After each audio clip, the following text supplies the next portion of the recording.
Welcome to Pick Me Up at 9, the show where we go on a date for your entertainment, and you get to join us.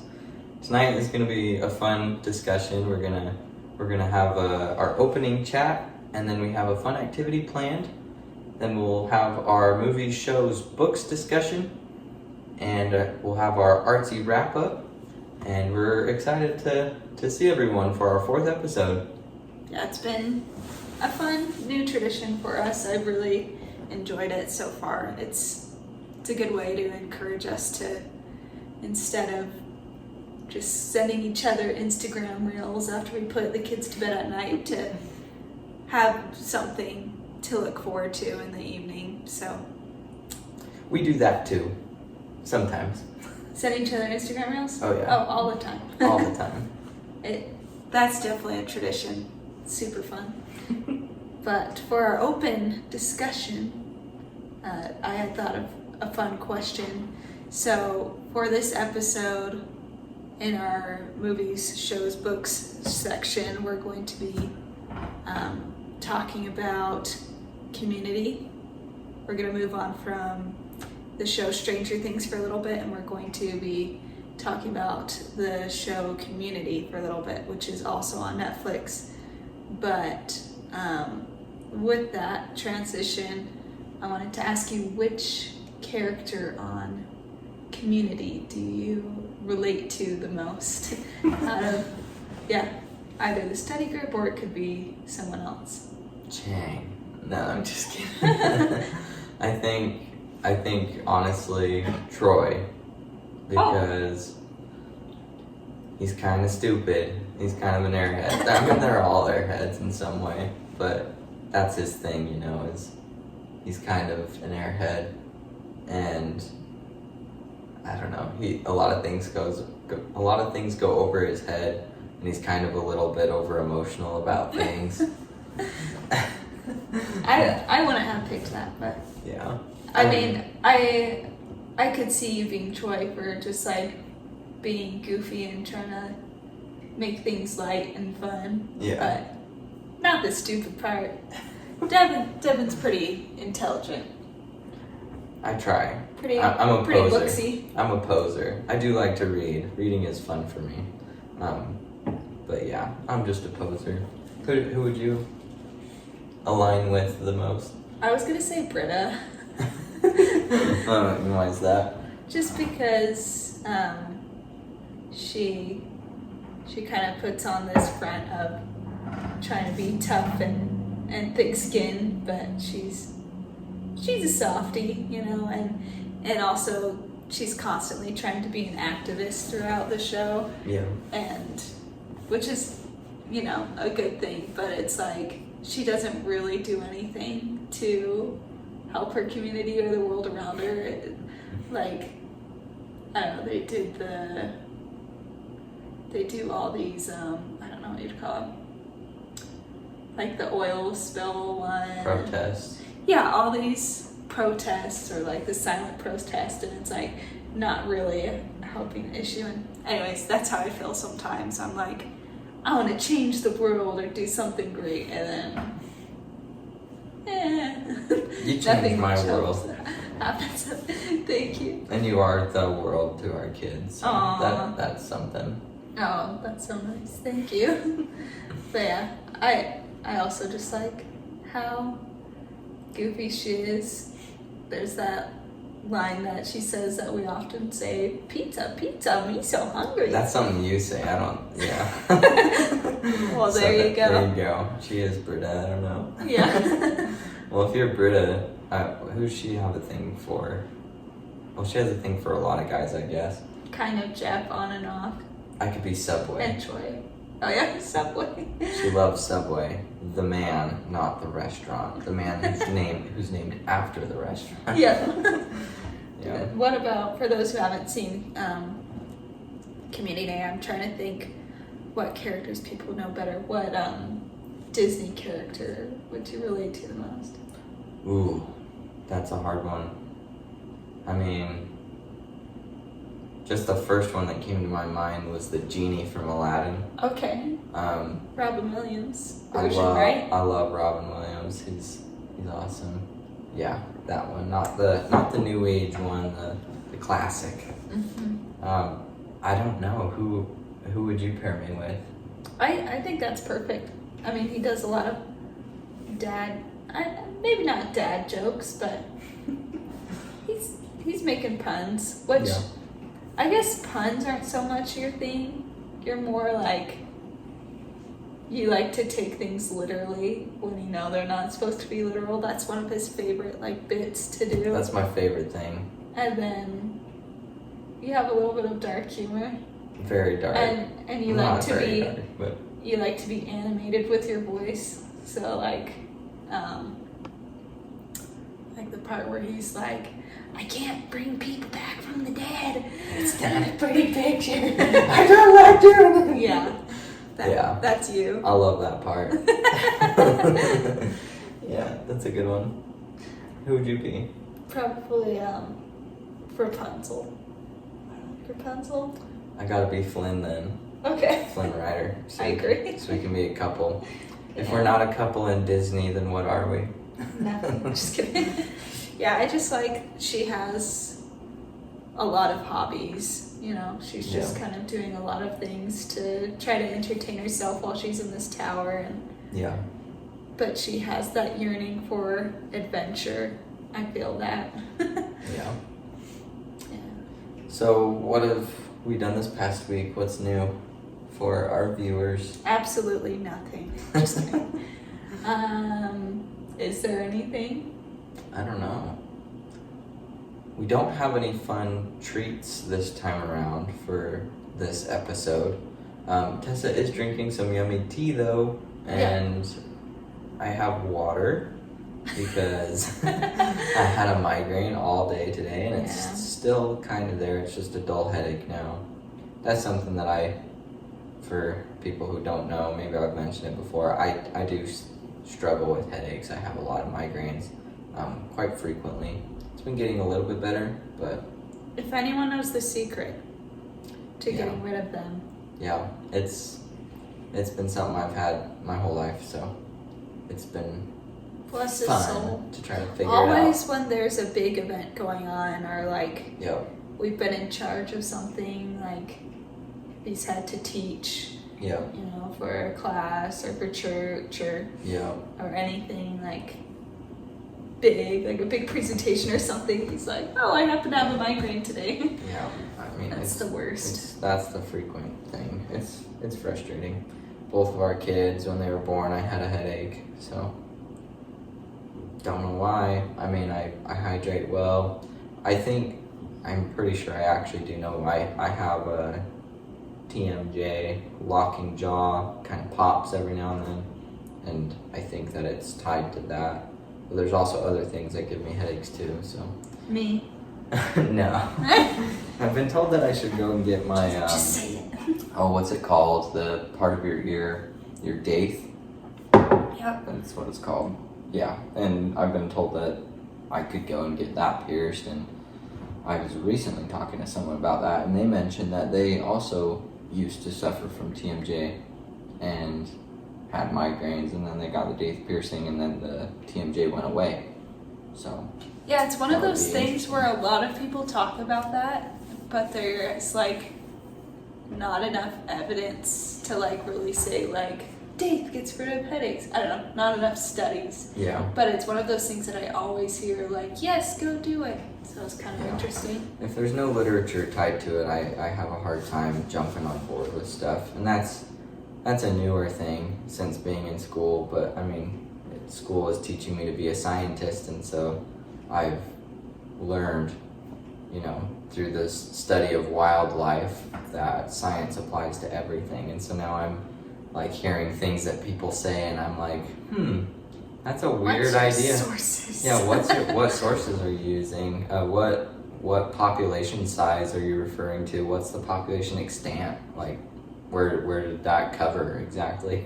And it is extant, not extent. Yeah, that's the correct way to say it. Yeah, Doesn't sound right. there's so many things that I've learned, but science is important, and the way that you conduct studies and get your information is important. So, anyways, Science I could rules. ramble on about that Bill. forever.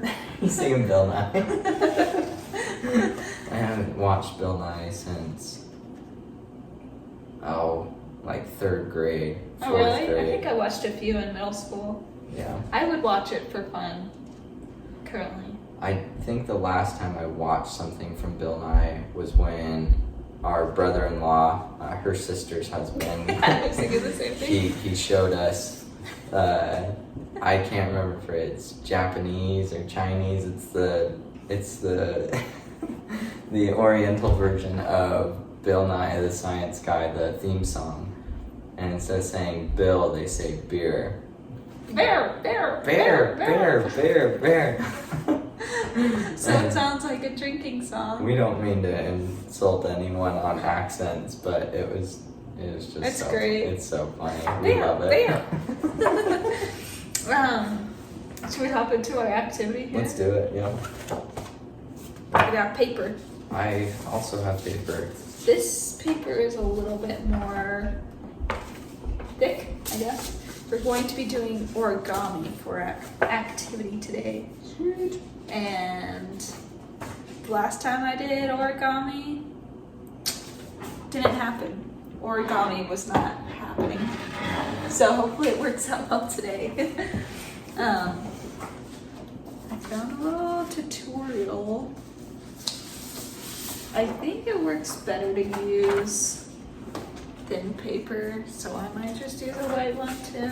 They might be able to see what we're doing a little bit better too if we did that, so. Perfect. Instead of black on black, it's white on black. Contrast. There you go, fans. Oh man. All for your entertainment. Why am I getting an ad on this tutorial video? I never get ads. Ooh, I'm locked out of my account, that's why. We're making a heart.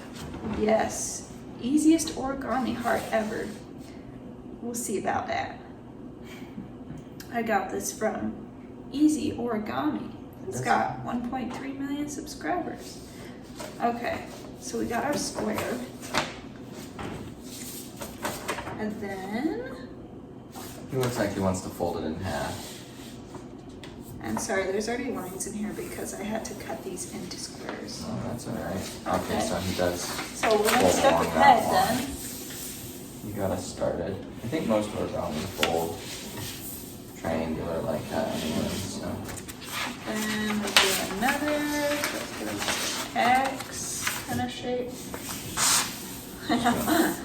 People go so fast with these tutorials, I like to make sure that I'm not missing anything, so.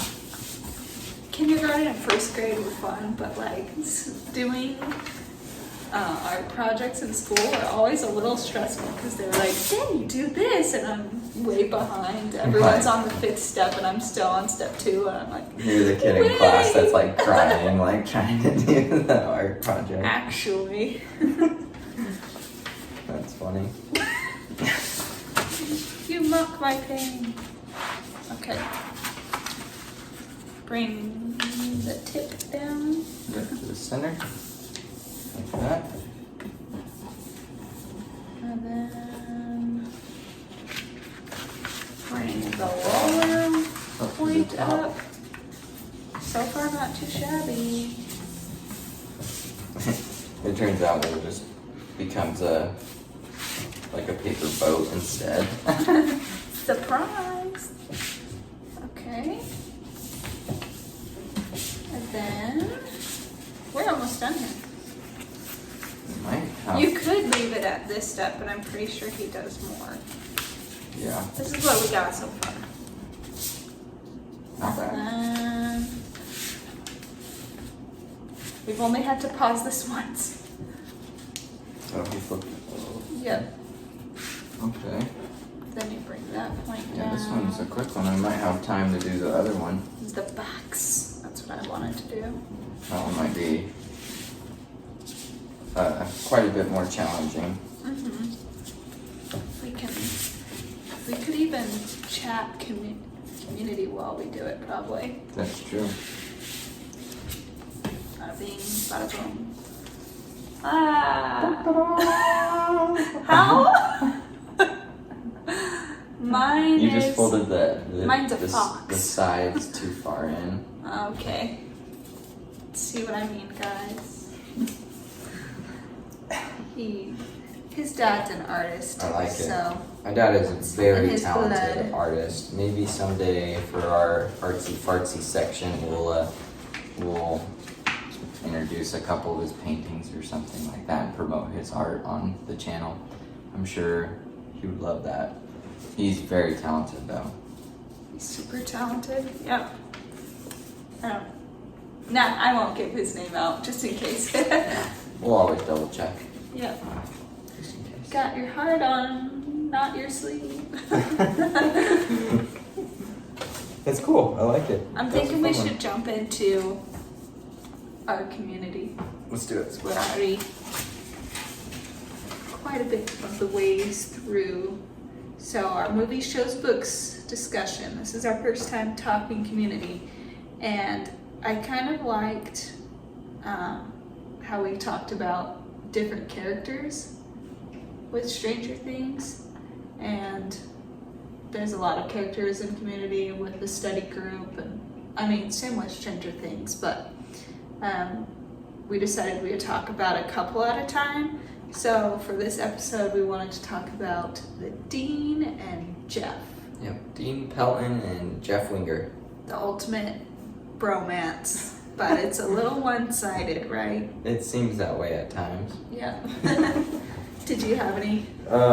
So the theory that I saw with Jeff, and this is a pretty common one, a lot of people are talking about it on the internet, but the theory that I saw was that Jeff is Leonard, or Leonard is rather Jeff from the future, and that Abed, who is a time traveler, was able to help Leonard come back and observe his younger self, basically.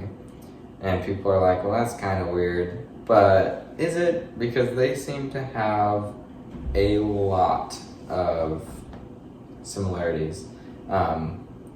Although they do say that this idea is proved by the season 1 episode called Romantic Expressionism, where Leonard in passing says that it was Jeff who ate all the macaroni, and he wouldn't have any way of knowing that unless, he had,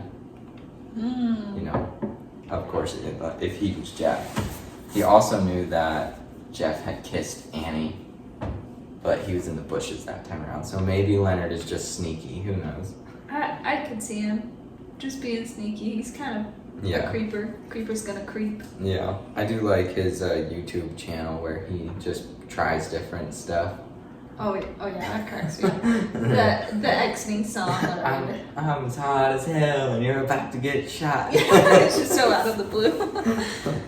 I love it. But yeah, he has a lot of similarities with Jeff. They kind of are like the jokesters. They're pretty popular. They both lead a group. Jeff leads the study group and Leonard leads the hipsters, the group of old people that play poker and then pretend to play bingo whenever the dean is around.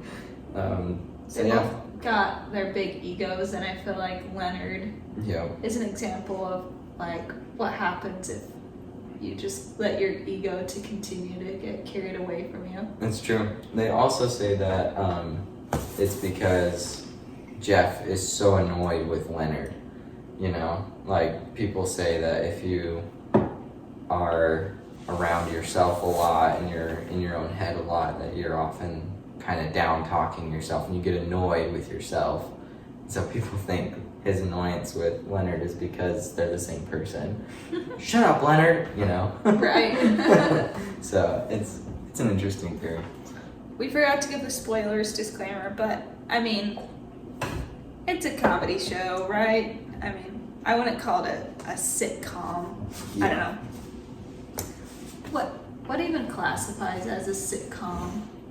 Does it have to have a laugh track or? It might. I'll look it up real quick and we'll see. Yeah, I'd be curious while you're looking that up. I had seen one that Jeff never woke up from his coma. That's a good one.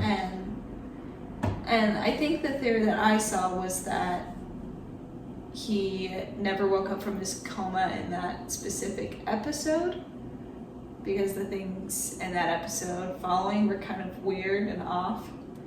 But what if he never woke up from his coma the rest of the seasons? Because they definitely changed a lot. They definitely did. Or I guess it was like on the last season. I don't know where they were at that point. Yeah, I'm not sure. Yeah. So I see that sitcom is short for situational comedy, where basically the setting is realistic. So it is a sitcom. Yeah, like in Friends, for example, they're in their apartments and the coffee shop. That's a sitcom. So yeah, I guess in this case it would be a sitcom because the setting is just the study room for the most part. There are in other places a lot too, but which is funny because Abed is kind of obsessed with sitcoms. Yeah, that's true. But yeah, it does have the laugh track as well. Oh, it has to have a laugh track? It doesn't have to. It just often does. Yeah. Okay. It's comedic. Yeah. That's the main point, is that it's comedic.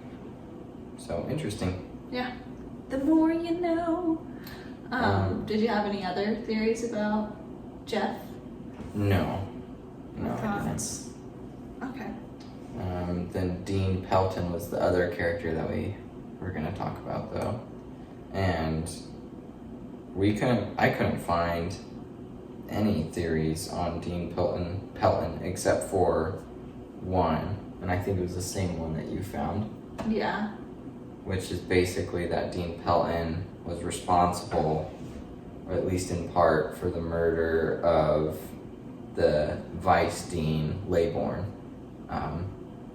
The AC guy? He was supposedly murdered. Well, he was admittedly murdered by, what's his name?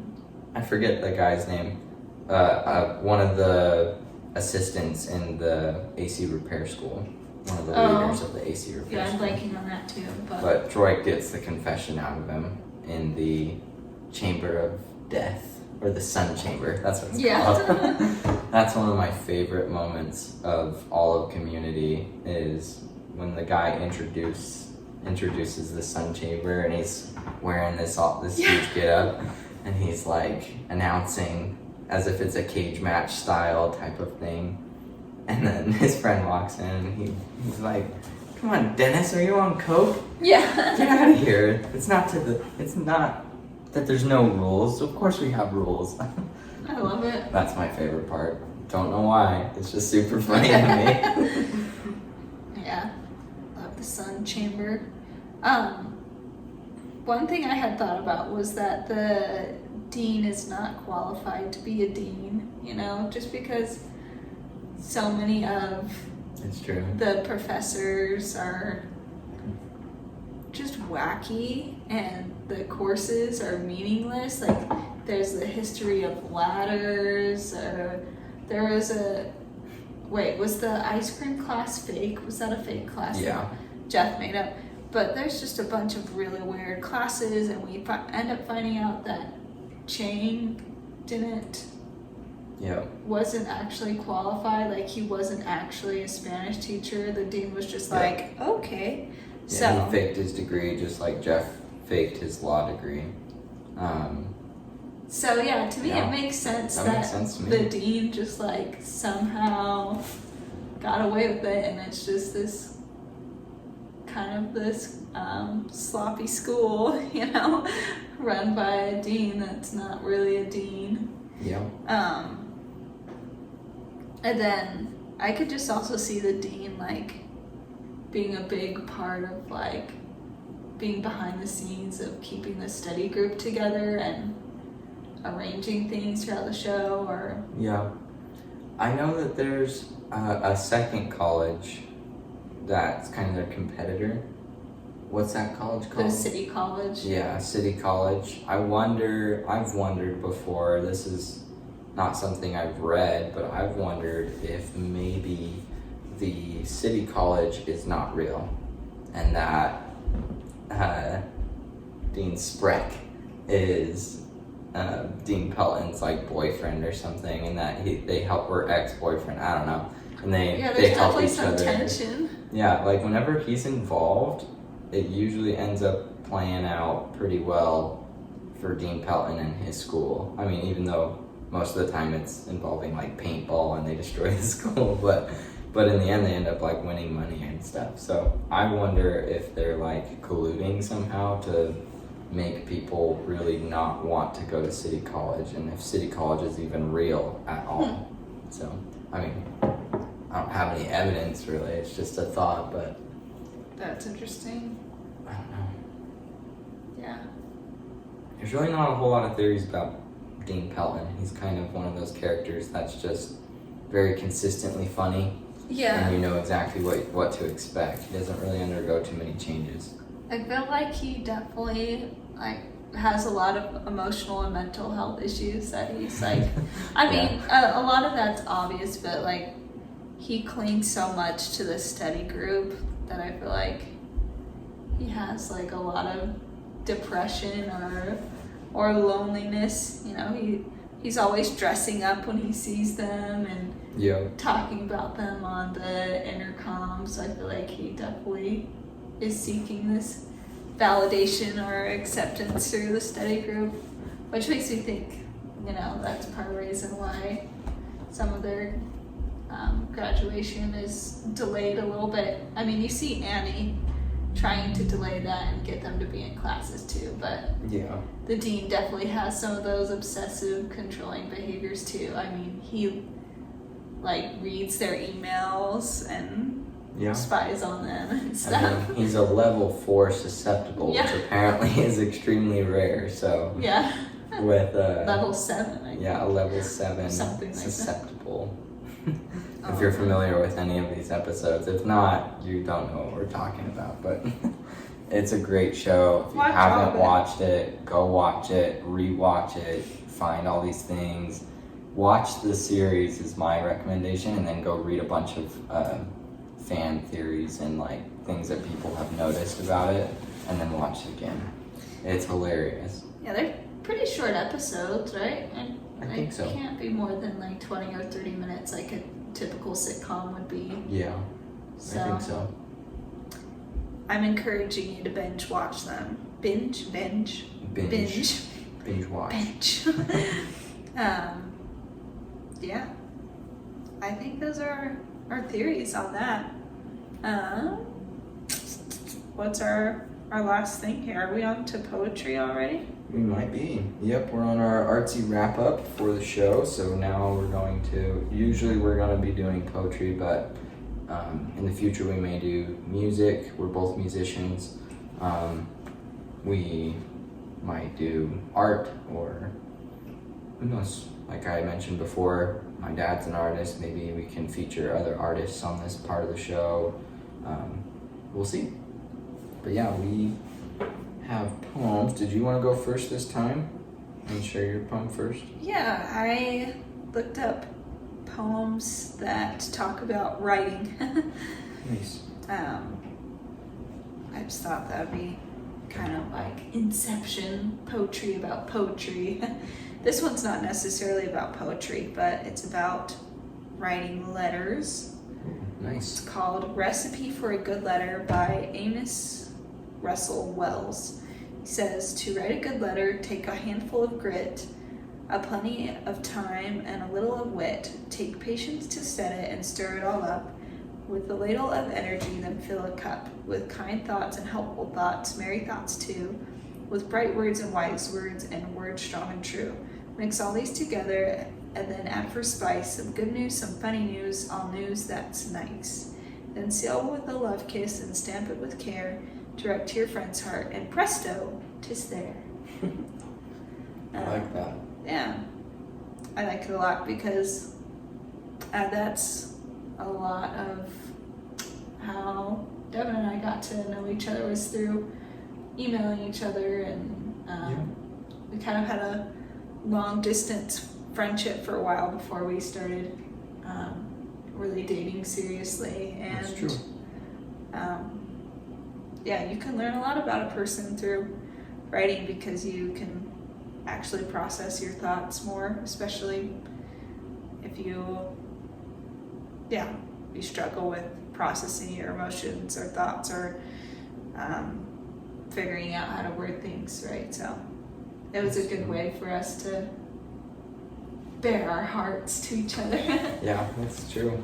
I think a lot of people would probably benefit from writing letters nowadays. It seems like people don't really do that. Maybe you do in your own relationship if you're in a relationship, but yeah, if not, I'd encourage that. That's a great way. I mean, writing in general is a great way to get to know yourself and then also be able to communicate things that are harder to communicate vocally. Something I struggle with is to communicate vocally, which is why this channel is kind of fun for me, because I get to communicate vocally to the world, and I'm not great at that, so it's pretty fun. I think you're pretty great at it. Thanks. And it's good practice. I'll admit that there have been times where I've been trying to figure out ways to tell something to you, and I'll like open my notes on my phone and I'm like, okay, and I type it out, or I do that a lot even when too. I'm trying to figure something out for myself. Yeah. And it's not like I'll read what I wrote to someone or to you, but it helps me to sort it out in my mind. I do that as well. Yeah, I do that a lot with like my emotions. You know, sometimes I have a hard time managing my emotions. If you've been watching the podcast, you know that I'm a big fan of poetry, which is kind of why we do this segment in the first place. But poetry often helps me manage my emotions, and if not that, I just write. And so I actually have an app on my phone that you can lock notes. It's just a notes app, and you can lock notes with a password. And so a lot of times, if I just need to write out how I'm feeling to better understand what I'm going through, I can hurry and pull it up, type out how I feel, and then without looking, just put in a random password and lock it.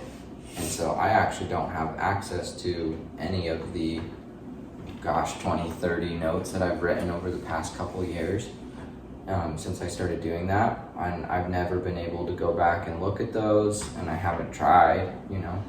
But to be able to get that emotion out somehow, for me at least, helps me to kind of get that perspective and look at it from a different light.